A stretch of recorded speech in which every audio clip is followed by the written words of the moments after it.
Hi everybody, this is Jen from Scrapping Posh and I am here with a winter mini album, and I think this one's really cute.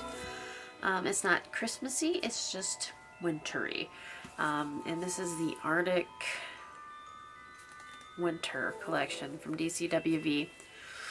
And this is a 4x4.5 mini album. It's got 4 different page styles in it. And if you're interested in how to make this, there is a tutorial. I will link it below, and this one is going up in my Etsy shop.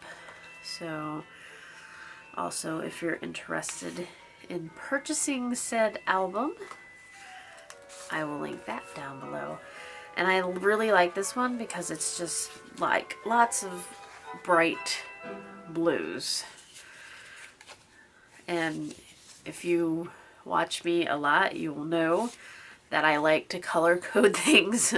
Like if I do a layout, it's all like one color, or at least one shade of color.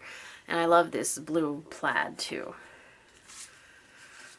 Each one of the tuck spots here, the belly bands in the back, has a MIDI file folder and at least one tag.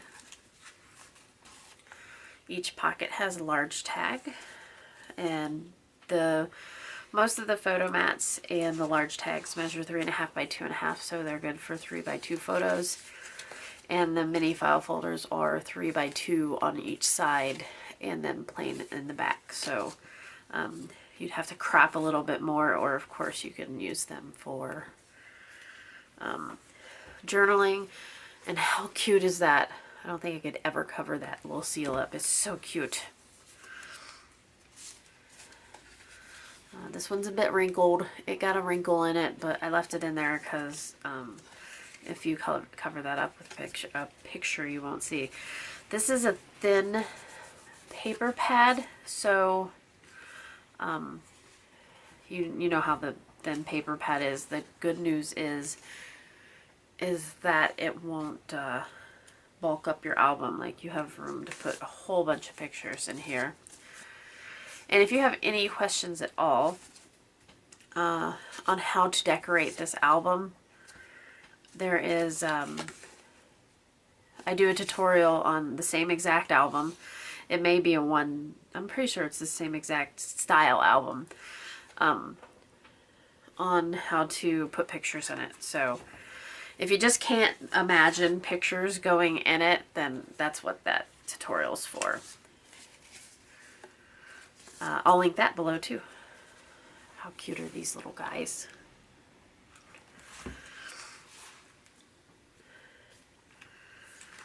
So yep, if you are crafty and you would like to do this yourself, just check out my tutorial. It's 4 different tutorials, one on each page design. But it's a pretty quick book to make, so I think that it's a good beginner book. I can't get these apart. There you go. It's almost Scandinavian, like this sweater paper, and then there's the file folder. Alright, so there you go. That's the book. It's 8 pages. Cute, cute, cute. Alright, thanks a bunch, and visit me on my Etsy store, and we'll see you later. Thanks a lot. Bye-bye.